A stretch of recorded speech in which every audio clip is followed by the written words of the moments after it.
آیت 71 اعوذ باللہ السمیع العلیم من الشیطان الرجیم بسم اللہ الرحمن الرحیم وَيَقُولُونَ اور وہ کہتے ہیں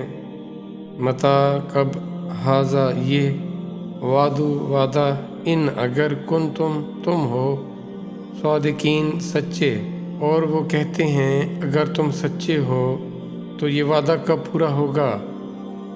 72 دیکھیں گے۔ قل فرما دیجئے عسیٰ قریب ہے شاید کہ کہ یکونہ ہو گیا ہو ردیفہ قریب لکم تمہارے لیے بعض کچھ الذی وہ جس کا تستعجلون تم جلدی کرتے ہو۔ فرما دیجئے یعنی جس عذاب کے لیے تم جلدی کر رہے ہو شاید اس میں سے کچھ تمہارے نزدیک آ پہنچا ہو۔ آخرت یا اپنے حساب کتاب کے حوالے سے انسان جو اس پر ایمان نہیں لاتا، جو اس کا قائل نہیں ہوتا، تو وہ اس سے لا تعلق ہو جاتا ہے، لاپرواہ ہو جاتا ہے، اس کو اہمیت نہیں دیتا، اور پھر وہ بڑی دلیری سے اس کے سوال کرتا ہے۔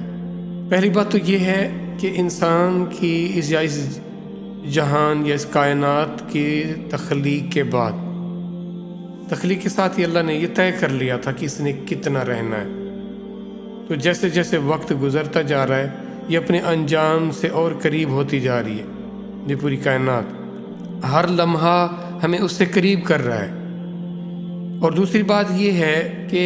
اس سے پہلے موت نے آنا ہے، ہر ایک نے مرنا تو ہے ہی۔ تو موت بذات خود انسان کو جس فیز میں لے جائے گی، عالم برزخ میں لے جائے گی، اس حساب کتاب سے پہلے یہ سمجھ لیں کہ ایک ویٹنگ روم ہے، ایک ویٹنگ پلیس ہے جہاں پر جانا ہے۔ اب وہ بھی تو اس کی شروعات وہاں سے ہو جائیں گی۔ دیکھا جائے گا کہ یہ نیک تھا یا بد تھا۔ تو نیک تھا تو اس پر خوشبختی کے اثرات عالم برزخ میں ہی شروع ہو جائیں گے۔ اگر وہ بدبخت تھا، گناہگار مجرم یا ظالم تھا، تو اس کے کیے ہوئے ظلم، اس کے کیے ہوئے بدعمالیاں، پھر اس کی جو سزا بنتی ہوگی، اس کے اثرات اس عالم برزخ سے ہی شروع ہو جائیں گے۔ تو اس لیے جس کی تم جلدی کر رہے ہو اس کا کچھ تمہارے قریب آ چکا ہو، یعنی تم جو مرنے والے ہو نا، تم میں سے ہر ایک نے مرنا ہے، تو پھر تم اس کو دیکھنا شروع کر دو گے، تمہیں اس کی خبر ہونا شروع ہو جائے گی، تمہیں اس کا کچھ حصہ ملنا شروع ہو جائے گا، اور یہ ہمارے لیے بہت الارمنگ ہے۔ آج ہم اس کی دی ہوئی مہلت کو سمجھ رہے ہیں کہ یہ ہمارا اپنا اختیار ہے، یہ ہماری اپنی مرضی ہے۔ کسی پل بھی یہ جس پر ہم دندناتے پھرتے نا اس دنیا میں، اپنی خواہشات کے حوالے سے، اپنی سوچوں کے حوالے سے، اس کی دی ہوئی انرجیز کے ساتھ، اس کی دی ہوئی مہلت کے ساتھ، اختیار کے ساتھ، یہ ہمارا ذاتی نہیں ہے، یہ اس کا دیا ہوا ہے۔ وہ انسان پھر اپنی پلک تک نہیں اٹھا سکے گا، ایک لفظ اس آواز کے ساتھ بول نہیں پائے گا، ذرا سی اپنے جسم میں وہ چاہے گا کہ میں ذرا یہاں سے جس جکڑ میں آ چکا ہوں اس سے مجھے کوئی آزاد کر دے، میں اس سے نکل جاؤں، بھاگ جاؤں، وہ چیخے گا پر لیکن اس کی آواز اندر ہی اندر دبی رہ جائے گی۔ تو یہ گرفت جو شروع ہوگی نا، پھر اسے پتہ لگے گا مجھے جس عذاب کا کہا جاتا تھا وہ عذاب آ چکا۔ تو یہ مجھے آپ سب کو اس کی خبر دی جا رہی۔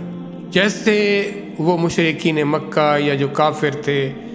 وہ پرواہ نہیں کرتے تھے بلکہ ٹھٹھا کرتے تھے، تو اسی طرح ہم بھی اس کی کوئی اس لحاظ سے، وہ کم از کم یہ تو تھا، وہ یہ کہتے تھے کہ یہ بہت پر اثر ہے، اور اس کو وہ کہتے تھے اس میں بہت جادو ہے اس کلام میں، اگر کسی نے اس کو سن لیا تو اس پر اثر ہو جائے گا۔ اور وہ یہ پوری کوشش کرتے تھے کہ اس کی آیات کو سنیں نا، کہ اس کی آواز تک نہ آئے ہمارے اندر، کم از کم یہ تو وہ مانتے تھے نا کہ اس میں بہت اثر ہے۔ اب ہم نے تو اتنا اثر ہی نہ لیا، ہم تو قرآن کو اتنا پر اثر جانے ہی نہ۔ وہ سمجھتے تھے کہ جو بات کہی جا رہی ہے وہ ان پر اثر کرنے لگ جاتی تھی۔ سمجھنے کی وجہ سے، جو نہ سمجھے اس کے لیے کیا مسئلہ، وہ اس چیز سے کس چیز کے لیے اس کی طرف آئے گا یا اس سے دور بھاگے گا، اتنا اثر بھی نہ لیا ہم نے۔ اور دعوے دار تھے ہم ایمان کے، مسلمان، فرما بردار، ماننے والا، مومن، تسلیم کرنے والا، اور تسلیم بھی محبت کے ساتھ، بھرپور محبت کے ساتھ تسلیم کرنے والا۔ اور حال کیا ہے؟ کوئی پتہ نہیں کیا کہا جا رہا ہے، قرآن پڑھ کے ٹس سے مس نہیں ہوتے، پتہ نہیں ہے نا کیا کہا گیا، کیا خبر دی گئی، خوشی کی خبر تھی یا خبردار کرنے والی بات تھی؟ جو وہ روتے تھے، وہ اس کو پڑھ کر ان کی وہ ہچکی بند جاتی تھی ایمان والوں کی، وہ مانتے تھے، وہ جانتے تھے، انہیں پتہ تھا ہمارا پروردگار ہم سے کہہ کیا رہا ہے، ہمیں کس قرآن کا تعارف کرایا گیا، ہم نے کیا سمجھا اس قرآن کو، تعلق ہم نے کیا رکھا، یہ اللہ کی نصیحتیں، اللہ کی دی ہوئی خبریں، بیٹھا خبریں پڑھ رہا ہے اور ہے بے خبر، اور اس پر وہ کہتا ہے مجھے اس پر اجر و ثواب سے نوازا بھی جائے، اس کے مطابق اس نے اپنے فیصلے اس کے خلاف کیے، اور کہتا ہے میں اس پر ایمان لایا ہوں، میں اس کو مقدس جانتا ہوں، میں اس کو معتبر جانتا ہوں۔ تو کس چیز کی خبر دی جا رہی ہے، کیا کہا جا رہا ہے، کس مثال سے سمجھایا جا رہا ہے، کون سی خوشخبری مل رہی ہے کہ جس پر اس کا دل خوش ہو گیا، بس اس کا ترنم، اس کی طرز پر واہ واہ کر دینی ہے میں نے، اگر مجھے وہ بھلی لگی تو، اس کے علاوہ تو کچھ پتہ ہی نہیں ہے مجھے۔ ذرا سمجھیں نا، سوچیں ہم قرآن کے ساتھ کیا ہم نے تعلق رکھا ہوا ہے، کیا یہ ٹھیک ہے، کیا ایسا زیب دیتا ہے صاحب عقل کو، سوچ سمجھ رکھنے والے کو، کیا ایسا کرنا چاہیے، کیوں ہو رہا ہے ایسا، کیا جواز ہے، کیا مجبوری ہے ایسی، کیا معذوری ہے، کیوں نہیں سمجھتے ہم قرآن کو، کیوں اس کو اپنے دستور زندگی کیوں نہیں بناتے؟